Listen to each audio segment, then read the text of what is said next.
So real. Haters gon' say it's fake. Really what? Really what? Really what? Really what can? Really what? Really what?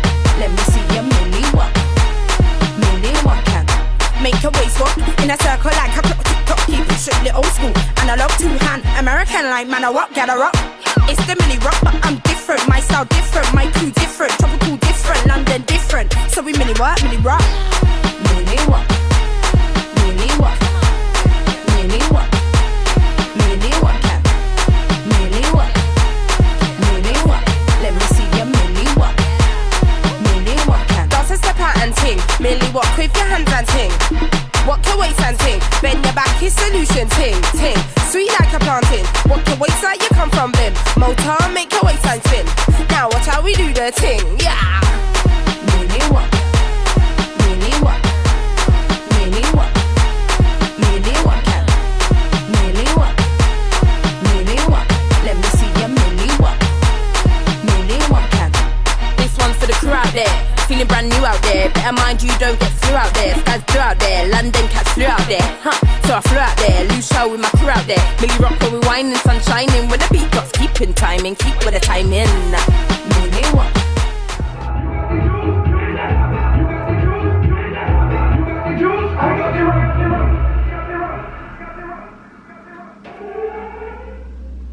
Alright, it's sunshine and Nadiva time now, I'm not waiting anymore. I'm done waiting. So it's good to finally get to meet you guys. Normally I do the whole background thing first, but I'm going to change it slightly. Talk to me about how Millie Watt came up, because did it start as like a dance move first and then become a song, or was it a song first and then a dance move? We were making a song, just a regular, well, not regular, but we were making a new song. Yeah. And we were thinking about how we can make it different, or like what we want the song to be about, etc. Yeah. And I feel like it was Sunshine's idea to make it a move. Okay. Was it? Yeah, because we really love to dance, so I just thought, wow, this like beat really does make me want to dance straight away. Yeah. As soon as we heard it, you know, it's got a bit of the Lucian Kuduro vibes. Yeah. I was thinking, I just want to do a dance to this. Okay. So, Cool. Yeah. Cool. So, who produced that one, by the way, if I can ask? Or like, it was produced by Ransom. Okay. He's Cool. from St. Lucia, and he lives in St. Lucia, and he's produced quite a lot of like hits in St. Lucia. Okay, So the year cool. before we produced that song, Padness. Yeah. Yes. So I heard Padness, and then I heard you, and I was like, yeah. It sounds good though. I do like it. And Take It is another song that I probably like, and I really like the video for that as well. Where did you guys film that? In So many people could be doing that. Well, that's what I wanted to know. In Dorset actually. Oh, So like, nice. the UK does have some scenic places. Yes. Even And it we were wasn't- surprised. It wasn't in the summer either. We What? filmed it In after October. Carnival, so like Oh my god. Yeah, early Wow. October. Yeah. But the Okay. weather, we literally got a really nice day. we got lucky. Yeah, we did. Were you guys expecting it to maybe rain, or was it like, oh, it's No. supposed to be cold? But... Do you know what? The weather, our calendar, it is just crazy. It has changed so much. Yeah. I feel like we get sunshine right up until October. Yeah. So it will be days when it's like really cold, but you can still expect to have like maybe one nice day in the beginning of October. Yeah. Yeah, so back in the day that weren't really the case. No. It was just cold. True. But yeah, it's a bit different now. But we So used to have really good summers. Of I must say, we had really good summers Yeah. and bad winters. Yeah. But now it's just mixed up. So who are your influences? Now, it could be UK, it could be abroad, it could be a singer, it doesn't have to be a singer, it could be anyone, anything, you know what I mean? do you know, I have so many influences. I genuinely really love good entertainers, like all-rounders. So not just people who are just amazing singers, but people who can really perform, like Michael Jackson and Tina Turner. Like people who bring something a little bit different that we've never seen before. I feel like when Tina Turner was out, she just had her own vibe and her own style, and she really put a stamp on who she was and what she was bringing to the table as an artist. And I really love people like that, and Beyonce's doing a lot of that right now. So I just really like people who are full packaged entertainers. And in terms of soca, Marshall Montano is someone that really tries to like encapsulate that vibe of having an amazing stage show. He always has loads of dancers and he's just into having pyrotechnics, lighting, just like putting on a real show. I could literally list things like all the time. My parents, they're like some of my influences, like some of their stories that they tell us about like when they were growing up, they really inspired me to like want to do more and achieve more. So, you know, it's a wide range. It's so vast. Well, if we're talking about influences from like when we were growing up, I've got different ones to now.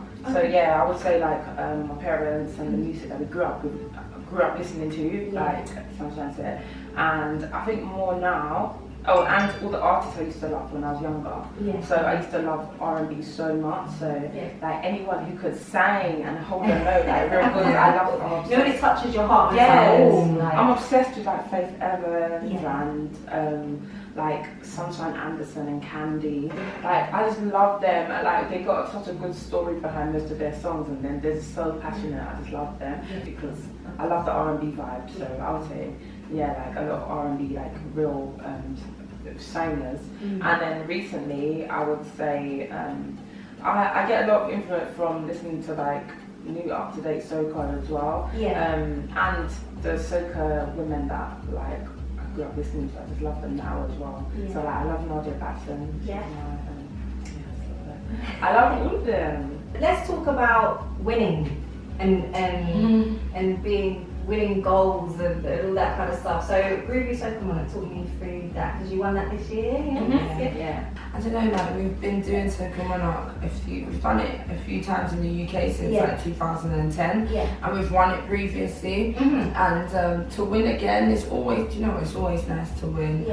I'll never like say it isn't, and we generally put a lot of work in. So whether we win or not, we always feel like we're just getting better and better at what we're doing. So it was an amazing accomplishment. I'm really proud of us. We came back from St Vincent where we also participated in the Soca Monarch there, and we made it to the finals. So like having like that experience and then coming back to the UK and doing Soca Monarch here, it just like made the summer so well rounded for us after winning. So it was amazing. Cool. And did you guys think you would win? Did you have a feeling, or was it a shock, or was it like you know, sometimes it goes up and down, and sometimes you think we got this, and it's like, oh no, I don't know. And then do you know what, every time I think we're not going to win, we'll win. Okay. And then every time I think it's definitely in the bag, we don't. So it's just like I get it wrong. Even Nads, like once we were getting to like position number 2, she was like, come on, let's go. That's it. We'd be like, I'm sure like I prayed that I think we could have done this, and I stand there. I wanted to wait, and they had announced number 2, so I'm like, okay, so let's go then. I know, and I was still like, no, I need to wait to make sure. Like, I don't know, like you never know. You just always put a lot of work in and hope for the best. I just like to do better than my last performance, I guess, and I think that what winning means is that I kind of did do better than my last, simply because there's so many amazing other artists in the UK who are doing like producing good soca as well. So just staying on top of our own personal game and the whole scene in general just shows us that we're moving into the right direction. I get you. And then the BBC One Extra Coldest record. Talk to me about that. What is that? Tell the listeners what that is. How did you even end up getting that? How did that come about? I think that's like when Millie Rock was before we released it, a few of the DJs had it before it was available to like download, and before we did our official launch and release of the song. And like Toddler D really liked it, and it was amazing for us. He played it on BBC One Extra. He listed it as the coldest record. He was covering for DJ Target that day. And we were actually in Portugal. It's quite crazy. We were just like on holiday, but for our friend's wedding. And we were really caught up in our whole bridesmaid roles and just like being a part of an amazing wedding abroad. And then we found out that we made like Toddler D's coldest record. We was like, that's actually crazy. And that our song was going to be played on BBC. It's cool to be played on BBC or that show. When we made Millie Rock, we were hoping that it could have that sort of crossover appeal, because even for me, whether I sang Millie Rock or not, it would just be a song where I always thought that it had like different influences, so it would give me different vibes, and yeah, like something that a lot more people could like enjoy or like initially think, yeah, this is a tune. Yeah. So when it got on there, I was like, yay, that's the right place for it. So I was just happy. But then when it got Coda's record, I was just like, so top of the show. Sick. I was weren't expecting it. So yeah, big up Sarah C. Sarah C is always pushing our music, and he's the one that got Toddler onto the track. I told him to listen to it before it actually came out. Yeah. So that's how Toddler got it. So your performances at Notting Hill Carnival, talk to us about that, because I've seen obviously footage and I liked it, and I've heard from other people as well that it was really, really good. So yeah. So for Carnival, we had a few shows in the lead up. So we do the Calypso tent, which is for the whole of August, and we do we perform at the tent every Friday. So we performed our new song called I Got It, and the reason we chose that for the tent is because the tent has quite an older audience. All the people who were actually here during the beginning times where the carnival actually started, and Calypso music was more alive. So we performed there with a live band, so it's got more of that sort of Calypso vibe. We did that every week. That was really amazing during the carnival season. And the week of carnival, we had it was quite hectic. We did what day did we start shows? Thursday or Friday? Can't remember. I think it was Thursday we did, and no, Friday we did the 10, and we did what was it called? Oh gosh, the show with Serro. The one, what's his name? Mr. Easy performed there. Remember? Oh, Lord of the Tings. The Ting. it was an event called Lord of the Tings. It was like a pre-carnival event. But it was quite. It wasn't just like for soca people. It was just like loads of different people and vibes and music. The DJ was versatile. Miss Easy performed. I don't know if there was any other performers, but we performed. That was amazing. And then Carnival Sunday we did the World Music stage. We did Toddler T stage, and also on Monday we did the Bacardi stage, and like all of it was just like amazing. And then we also just walked around and met loads of our friends who are in different bands, and we were Vinci Alliance as well. What's you guys like favourite way to turn up? And it doesn't have to be anything to do with carnival, just in general. Party in my bedroom. Like bedroom parties are so sick. And I don't mind like one or two friends being around. Like we've had some parties in the our best house. parties we have. The best parties we have in the house with a couple of friends is going 8. Literally going 8. You would walk in and think, wow. No, I think the best parties we have is like when we've just heard a sick new soca tune. A new song. Like when there's a new song and you hear it with your friends, or one of your friends heard it and they're like, you guys need to hear this, and you've got your speakers. And then you bang it. And then it's literally every man in the room whining has like the same. They really like. There have been occasions when I've dropped on the floor. She just drops on the floor. I'm like, I cannot believe she can't with my this song. ears She are can't. hearing. And everyone were just laughing because it's just so. You guys did that at our house with And Marshall. What was Marshall? It was like Marshall. a couple years ago. What's These are all going 8. Basically, I had a hair client, so I'm a hairdresser as well. And I also had a 9 to 5 at the time, so I did 9 to 5. I came home and did hair. These girls around listening to the new music. I was in bed and they're screaming. Oh my god. It was until I was like, you might as well join us. It was lit though. The song was lit. I was just tired. I'm really trying to think of what song it was. Was it Wait for the Stage? Yeah, for the stage. Isn't it? Yeah. Listen, I nearly dropped it. Listen,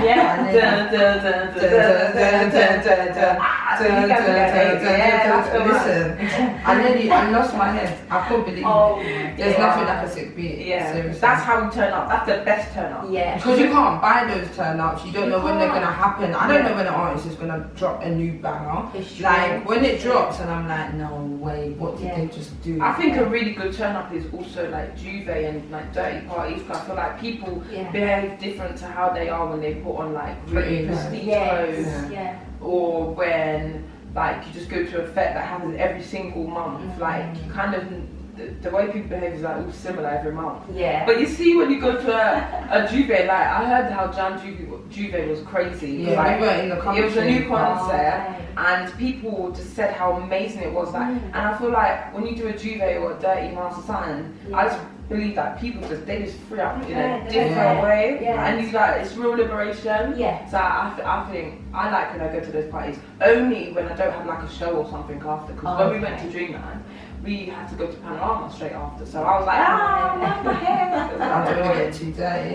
But in general, yeah. Let's talk briefly about your St Vincent holiday / working holiday, let's call it that, and St Lucia as well. And obviously you're from there as well. Yeah. So what was that about? And also in terms of the Soca Monarch in St Vincent, like how did that come about as well? Was it a shock to you? Did you know you were gonna do it? Someone randomly asked you? Our dad is from St Vincent, so we're like more Vincy than anything, even though we feel as Lucian as ever and Bayesian too. Yes. But so we always wanted to participate in a Soca Monarch in the Caribbean. Yeah. We thought it'd be Trinidad, because Trinidad's the international Soca Monarch. So initially we were thinking, like back in the day, if you won the UK Soca Monarch, does that mean that you automatically get into the international one? Right. But I just don't think that like bridge was built in the system yet. So it's not like recognised yet for you to participate in the international one.